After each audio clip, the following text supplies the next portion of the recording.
આપણે કડક સૂચના આપીએ કે પ્રોહિબિશનની પ્રવૃત્તિ હોય કે જુગારની કે એનડીપીએસ વગેરે, પોલીસ સખ્તાઈથી કામગીરી કરે અને પોલીસની કામગીરી ખરેખર લોકલ પોલીસની પણ સારી છે, ક્રાઇમની પણ સારી છે.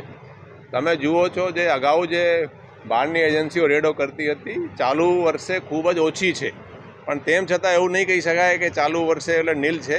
અને સ્પાની જે તમે વાત કરો છો એમાં લોકલ પોલીસે પણ ખાસા કેસો કર્યા છે, આપણે પણ રેડો કરી છે. એવું પોલીસના આપણે સતત એ ઈચ્છીએ કે પોલીસ ન્યાયિક કામગીરી કરે, કડકાઈથી કરે અને ગુનેગારોને કાયદાનો બીક લાગવી જોઈએ. અમુક ગુનાઓ એવું નહીં કે આપણે ગુનાખોરી અટકી જ જાય 100%, કોઈ ગુના બને નહીં, પણ આપણે ગુનો બને એ શોધાય જરૂર છે. એક આંગડિયાનો લૂંટનો બનાવ હતો એ પણ પોલીસે શોધી કાઢ્યા છે, પણ એક સોનીના જે બનાવ છે એમાં પણ પોલીસ એફર્ટ્સ કરી રહી છે. એ કેસ પણ અમે ક્રાઇમ બ્રાન્ચને ટ્રાન્સફર કર્યા છે અને એમાં પણ અમુક ક્લુ આવ્યા છે, પણ શોધી શકાશે.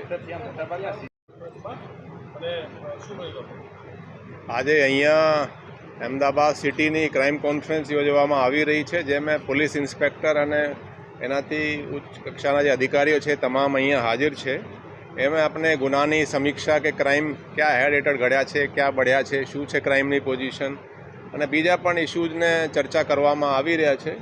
અને મને કહેતા આવો ખૂબ સંતોષ થાય છે કે ક્રાઇમ જે છે એ ખૂબ જ કાબૂ હેઠળ છે. આપણે અહીંયા અમદાવાદ શહેરમાં પોસ્ટિંગ થયાના 1 વર્ષ થઈ ગયા છે અને હું કહી શકું કે પોલીસે જે કામગીરી કરી રહી છે ખૂબ જ પ્રશંસનીય છે. ગુનાની સ્થિતિ જોઈએ તો ખૂન જે ગુના છે જે મેન આપણે ગણીએ એ ચાલુ વર્ષે 39 થયા છે, ગયા વર્ષે 59 હતા, એટલે એમાં 33%ની ઘટાડો છે. ખૂનની કોશિશમાં 21%નો ઘટાડો છે. ધાડ જે છે ચાલુ વર્ષે 9 છે, એમાં થોડું ગયા વર્ષે 5 હતી, પણ એ ટેકનિકલ છે. એટલે ધાડ જે છે લૂંટમાં 55 છે ચાલુ વર્ષે, ગયા વર્ષે 81 હતા, એમાં પણ 32%નો ઘટાડો છે. ઘરફોડ જે ચોરીઓ છે એ તમામ ઘરફોડમાં 22%નો ઘટાડો છે. ચોરીઓ એ ચાલુ વર્ષે 1947 થઈ છે, ગયા વર્ષે 2773 હતી, એટલે એમાં 19%નો ઘટાડો છે. ઈ વાહન ચોરી ચાલુ વર્ષે આપણે 460 ઈ વાહન ચોરી જે ઓનલાઈન લોકો ફરિયાદ કરે છે એ દાખલ થયા છે. ઈ એફઆઈઆર જે મોબાઈલની છે એ પણ આપણે 656 ચાલુ વર્ષે દાખલ થઈ છે. બાકી પણ ગુનાઓમાં હું જોઉં તો એ ઠગાઈમાં પણ 13%નો ઘટાડો છે. વિશ્વાસઘાતમાં થોડા વધ્યા છે, ચીટિંગના કેસો થોડા વધ્યા છે. હંગામા જે હોય છે એમાં 15%નો ઘટાડો છે.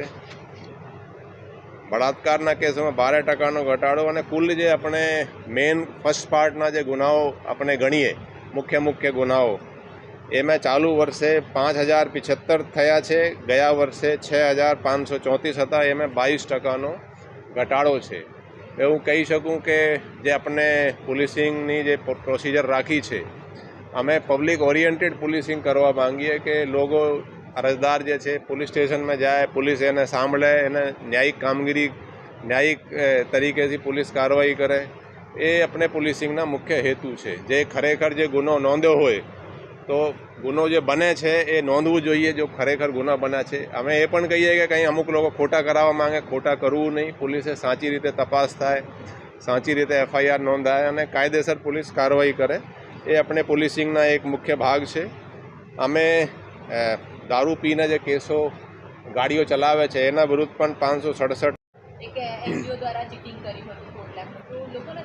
નહીં, અમુક કેસો જે છે આ જે ગાડીઓ જે ફેરવી હતી એમાં થોડા ડેફિનેટલી પોલીસે થોડી નેગ્લિજન્સી એની આપણે ઇન્ક્વાયરી પણ આપીએ, પણ એમાં અમને એક ક્રાઇમ બ્રાન્ચમાં એફઆઈઆર નોંધાઈ છે, પછી 3 બીજા જુદા પોલીસ સ્ટેશનોમાં પણ ગુનાઓ નોંધાઈ છે અને એના વિરુદ્ધ જે છે જે આરોપીઓ છે એના વિરુદ્ધ પોલીસ કડક કાર્યવાહી કરશે. પણ કોઈને હું કહેવા માગું છું, કોઈને લાગે કે પોલીસે ન્યાયિક કામ કર્યો નહીં તો પોલીસ સ્ટેશન પછી એસીપી, ડીસીપી છે, જોઈન્ટ સીપી છે, કમિશનર તરીકે હું પણ લોકોને જે રજૂઆતો આવે એ 12 વાગ્યાની આસપાસ લોકો આવે છે, હું ઘણા બધા લોકોને મળું છું. તો કોઈને એવું હોય, તકલીફ હોય કે એને ન્યાય નહીં મળ્યો પોલીસ સ્ટેશનમાં, પોલીસે કોઈ બરાબર કાર્યવાહી નહીં કરી તો એ આપણને આવીને પણ મળી શકે છે. પણ એને અંદર જોઈએ તો ડિટેક્શન પણ વ્યવસ્થિત જ છે. 1 થી 5માં જે છે એ ચાલુ વર્ષે ટોટલ 65.79% છે, ગયા વર્ષે 65.73% થયા. સામાન્ય વધારો છે. ડિટેક્શન પણ એ સારો જ છે. અને મોટા જે હું કહી શકું કે ખાસ કરીને જે ગેરકાયદેસર પ્રવૃત્તિઓ છે એ ખૂબ જ કાબુ હેઠળ છે. લેન્ડ માફિયા જે છે એ તમે જુઓ તો એના પણ પોલીસે કડક કાર્યવાહી કરી છે. એકના વિરુદ્ધ આપણે ગુસ્સી ટોક પણ લેન્ડ માફિયાના એ લગાડ્યા છે, એના વિરુદ્ધ પણ કાર્યવાહી થઈ છે. અમે આવ્યા પછી એક ટ્રાન્સફરો પણ અમુક અગાઉ જે આપણે જોઈન કર્યા હતા ત્યારે 10-10, 12-12 વર્ષથી એક પોલીસવાળા એક જ પોલીસ સ્ટેશનમાં અમુક લોકો હતા, એની આપણે ટ્રાન્સફર પોલિસી એક નક્કી કરી અને પહેલાં 1100થી ઉપર, પછી 1400થી ઉપર અને છેલ્લે 1740 પોલીસના કોન્સ્ટેબલથી એએસઆઈ સુધી આપણે બદલી કરી છે. એટલે કુલ મિલા કે 4500થી ઉપર પોલીસ કોન્સ્ટેબલના જે ટ્રાન્સફર કર્યા છે આપણે. તમે જુઓ છો અનારમના જે હોય ને પોલીસ સ્ટેશન અને ક્રાઇમ અને અમુક ટ્રાફિકમાં જે હોય છે એ લગભગ 9000 જેટલા છે. એમાંથી ઓલમોસ્ટ 50% આપણે બદલી એક વર્ષમાં કરી છે. એનાથી પણ જુઓ તો પોલીસના અમુક એલિગેશનો થાય છે ને કે નેક્સસ થઈ ગયા, અમુક જે લોકો તત્વો સાથે જે ગેરકાયદેસર પ્રવૃત્તિઓ કે એના પણ એમાંથી રોક લાગે છે કે બદલી જે છે સરકારના નિયમ મુજબ 5 વર્ષ પછી પોલીસના કોન્સ્ટેબલથી એએસઆઈ સુધીની પોલીસ સ્ટેશનમાંથી બદલી થવી જોઈએ.